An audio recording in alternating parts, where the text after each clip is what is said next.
Well guys, we are finally doing it.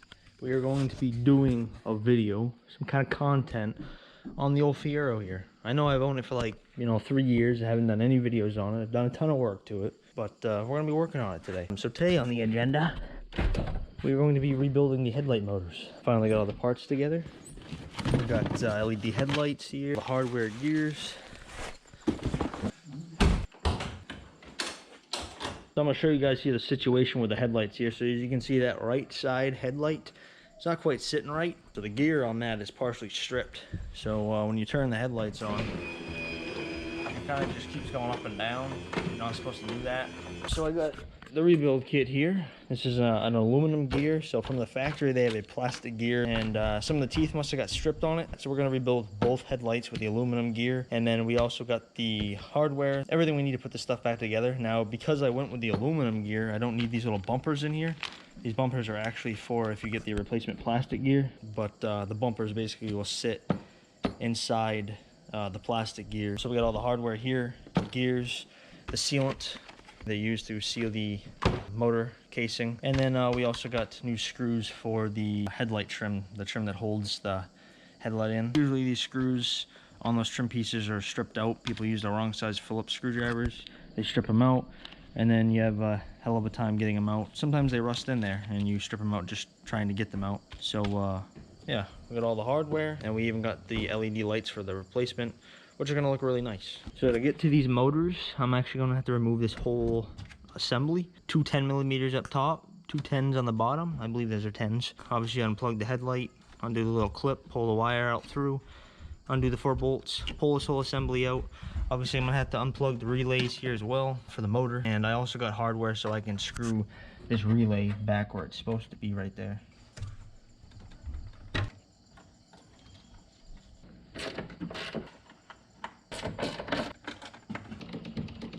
Fun fact, before I actually had these headlights working, that's how I had to crank them up every single time I wanted to go somewhere at night. I used to put a screwdriver in there. Worked fine. It was just annoying.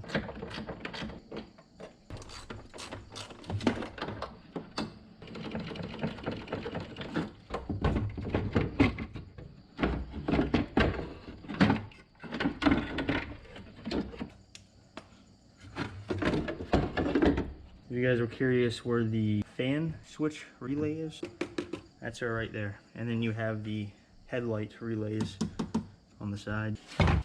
To start off with, we need to remove the motor from this whole assembly.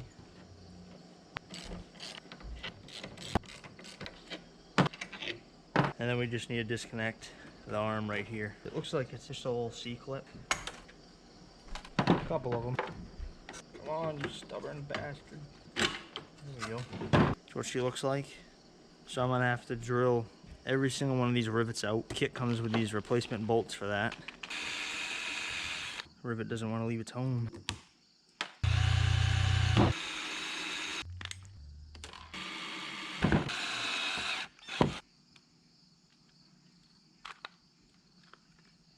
That looks pretty good, other than all this plastic gunk in here. So what we have to do is we have to take this nut off and then remove this mechanism here. And then this whole assembly right here should pull right out. We're just gonna need to clean all this old plastic out of here and swap the gear out. 11mm. Oh, I suggest putting the nut back on here for this. But take and whack the shaft. Yeah, it's pushing it out. There we go. Get a little force. Oh, that gear don't want to wait. Oh, pretty sure there's supposed to be bumpers in there, little plastic bumpers. Probably what shredded all the hell here. You can actually see this gear is damaged right here. So she comes with directions that I decided to look at here. So actually everything that I did, putting that nut on top and driving this out, is actually something you're supposed to do. But it's good to know that I was doing it right. She's bottoming out. It was that simple.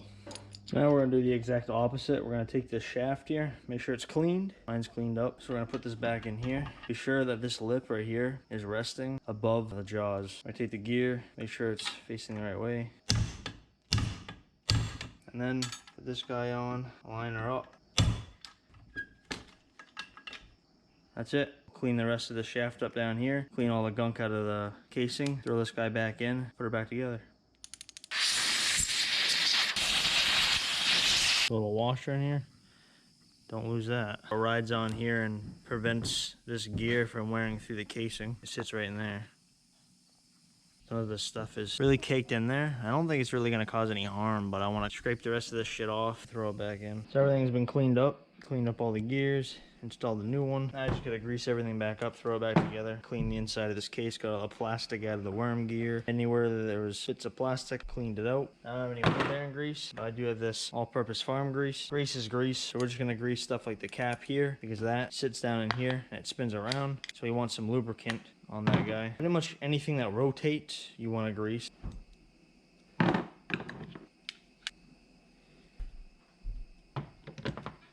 Wouldn't be a bad idea to stuff a little grease in these holes too, you know, where the claw meets the gear on the inside of the holes. Definitely isn't gonna hurt anything. Everything's rotating very smoothly. Put a little grease on the worm gear here. All right, so the final thing here before we join these guys together is I need to put some silicone sealant on here.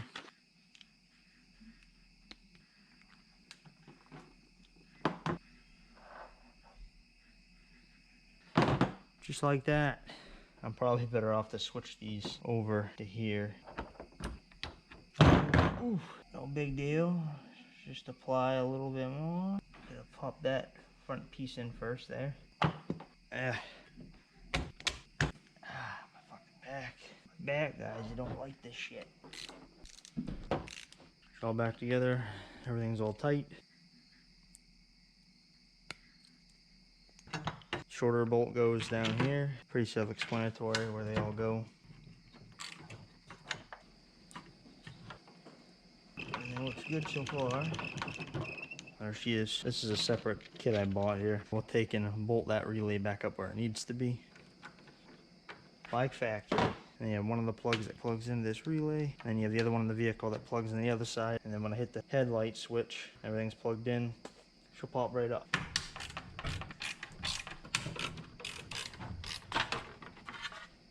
And I even got the replacement screws. Although these ones don't look too bad, I'm gonna throw the new ones in anyways. They were literally like $4, I think, on the Fiero store. Definitely a little rusted in there.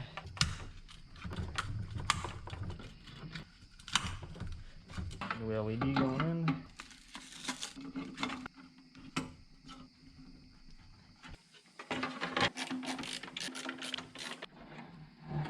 This rod is supposed to be in here.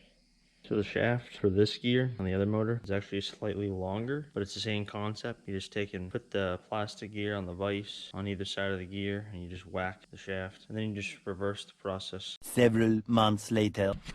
How's it going, guys? Welcome back to the channel. So it has been about 8 months since I rebuilt the headlights on the Fiero. Got them all installed. I'll show you here in a second. Just gotta open the garage up.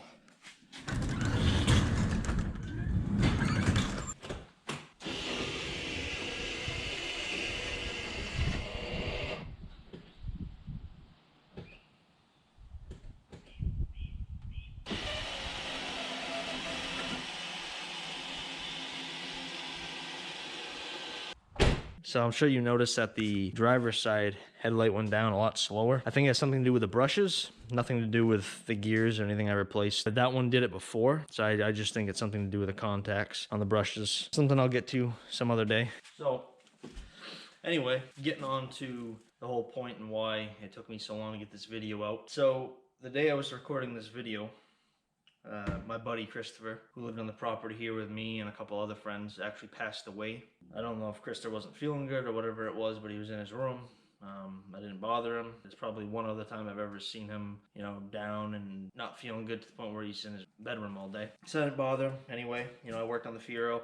Got the headlights ripped apart, did, you know, what I could for that day, came out the next day in the morning, and then, you know, he was still home, which I thought was really weird because Christopher literally worked 7 days a week. He worked 5 days at a shop, you know, Saturday and Sunday at a body shop. So I thought it was kind of weird that he was still home. When I went out in the morning, originally to work on the Fiero, I peeked in real quick. I tried not to, you know, I was trying to give him privacy because basically there's a hallway that you'd walk through when you leave my place, and his place is off to the right, and he has no door on his place. So you know, I peeked in. I saw his boots right there next to his door, or the door frame. He was on his side, and then I came in later that night and he was on his back.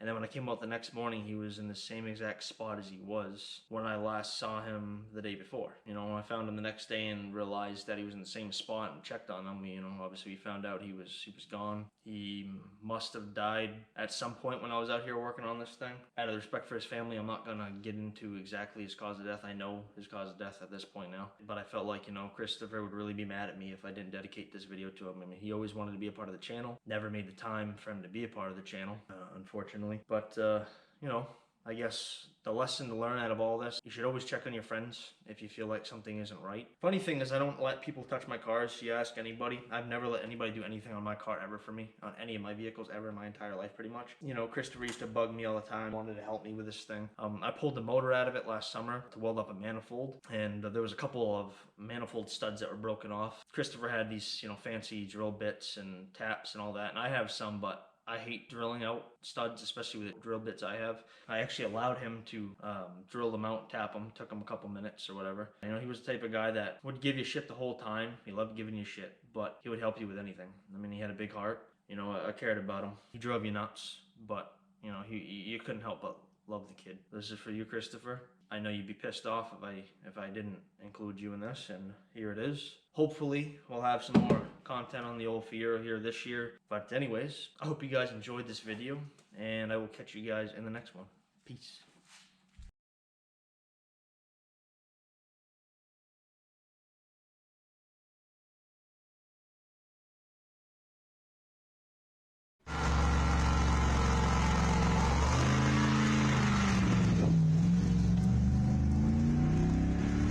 Fucking nap right here, dude. Floating. Bitch is floating. Time to get drunk.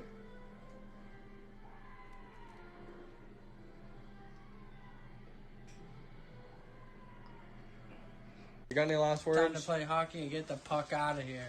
Okay.